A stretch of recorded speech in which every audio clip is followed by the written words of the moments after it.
Hello साथीहरू, तपाईँहरूलाई स्वागत छ मेरो युट्युब च्यानलमा। आज हामी के गर्छौँ भनेदेखि स्ट्र्याप फुटिङ चाहिँ पढ्नेछौँ। सो धेरैजना स्टुडेन्टलाई चाहिँ के हुन्छ भनेदेखि यो स्ट्र्याप फुटिङ र यो स्ट्रिप फुटिङको डिफ्रेन्स चाहिँ के हो भनेदेखि छुट्याउन चाहिँ एकदम गाह्रो भइरहेको हुन्छ के बुझेकै हुँदैन। सो योभन्दा पहिलाको प्रिभियस लेक्चरमा मैले स्ट्रिप फुटिङको चाहिँ एकदम डिस्कस चाहिँ गरिसकेको छु। सो तपाईँहरूले चाहिँ प्रिभियस भिडियो हेर्नु भएको छैन भनेदेखि तपाईँहरूले गएर चाहिँ हेर्न सक्नुहुन्छ मेरो प्ले लिस्ट ओपन गरेर। सो आज जेनरली हामी चाहिँ स्ट्र्याप फुटिङ पढ्ने हो। सो यो स्ट्र्याप फुटिङ हामी पढिसकेपछि चाहिँ यो भिडियो हेरिसकेपछि तपाईँहरूले चाहिँ सजिलैसँग चाहिँ यो स्ट्रिप फुटिङ र स्ट्र्याप फुटिङको डिफ्रेन्स के छ भनेदेखि होइन छुट्याउन सक्छौँ है। सो अब चाहिँ म टाइम वेस्ट नगरिकन डाइरेक्ट चाहिँ स्ट्र्याप फुटिङमा चाहिँ गएँ। सो स्ट्र्याप फुटिङ भनेको के हो भनेदेखि म यहाँ फिगरबाट तपाईँहरूलाई ल्याउन खोजेँ।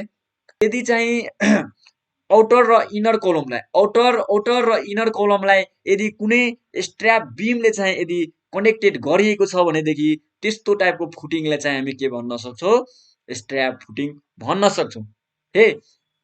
यो जेनरली स्ट्र्याप बिम जुन छ यो स्ट्र्याप बिम चाहिँ के गर्छ भनेदेखि कुनै किसिमको लोड चाहिँ के गर्छ सोइलमा चाहिँ ट्रान्सफर गर्ने काम गर्दैन। मात्र चाहिँ यो कोलम र यो कोलमलाई के गर्छ भनेदेखि एक आपसमा कनेक्ट गरेर राखेको हुन्छ। र यो किन कनेक्ट गरिन्छ त्यो पनि तपाईँलाई मनमा चाहिँ प्रश्न आयो होला, ए किन यस्तो कनेक्ट गर्नु पर्यो होइन।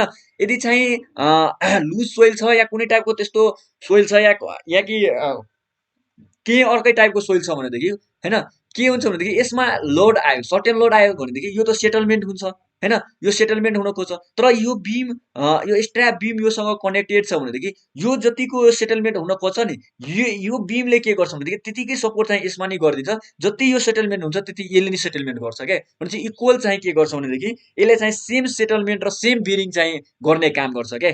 सेटलमेन्ट हुने पनि सेम गर्छ होइन, दुइटैले बोथ चाहिँ इक्वल गरिदिन्छ। र त्यसको साथसाथै यसले के गर्छ बेरिङमा पनि के गर्छ भने सेमै काम गर्छ क्या। जतिको यसले बेरिङ गर्छ भनेदेखि त्यतिकै यसले नि बेरिङ गरिदिन्छ। र जति यो सेटलमेन्ट हुन खोज्छ भनेदेखि त्यति यसले सेटलमेन्ट हुन खोज्छ हे। सो यो स्ट्र्याप बिमले चाहिँ गर्ने काम चाहिँ त्यो हो हे। सो आजको भिडियोमा हामी के बुझ्यो भनेदेखि स्ट्र्याप फुटिङ भनेको एउटा यस्तो फुटिङ हो जसले चाहिँ इनर र आउटर कलमलाई चाहिँ के गर्छ स्ट्र्याप बिमले चाहिँ कनेक्टेड गरिएको हुन्छ। र यो स्ट्र्याप बिम जुन छ त्यो स्ट्र्याप बिमले चाहिँ कुनै किसिमको लोड चाहिँ सोइलमा चाहिँ ट्रान्सफर गर्ने काम गर्दैन।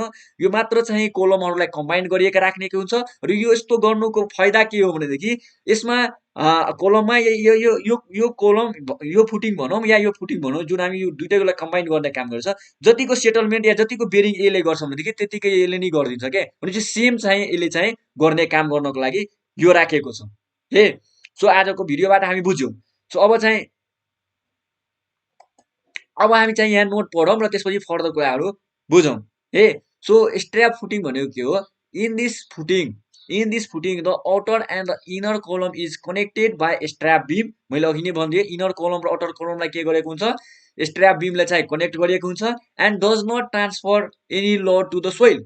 यसले के गर्छ भने कुनै किसिमको चाहिँ के गर्छ भने लोड चाहिँ के गर्छ सोइलमा चाहिँ ट्रान्सफर गर्ने काम गर्दैन। This may be required when the footing of the exterior column cannot extend है, exterior column cannot extend into an adjoint private property. यसको फिगर पनि अघि मैले देखाइसकेँ। यही फिगर सेम चाहिँ अलि यहाँ मिस्टेक भएकोले मैले यहाँ नि राखिदिएँ हो, यहाँबाट हामी हेर्न सक्छौँ है। सो आजको ओभरअल भिडियोमा हामी के बुझ्यौँ भनेदेखि स्ट्र्याप फुटिङको बारेमा चाहिँ बुझ्यो।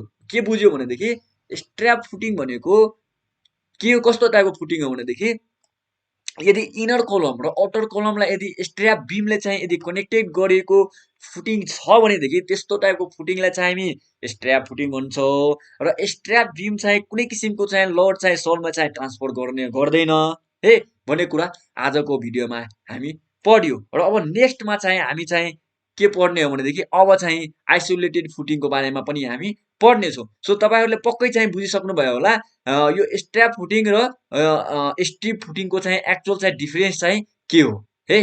मलाई आशा चाहिँ तपाईँहरूले चाहिँ बुझ्नुभयो होला। यदि कुनै कुरा तपाईँहरूले बुझ्नु भएको छैनदेखि तपाईँलाई चाहिँ कमेन्ट गरेर तपाईँहरूले चाहिँ छोड्न सक्नुहुन्छ आफ्नो म्यासेज। हस्, बाई बाई, टेक केयर।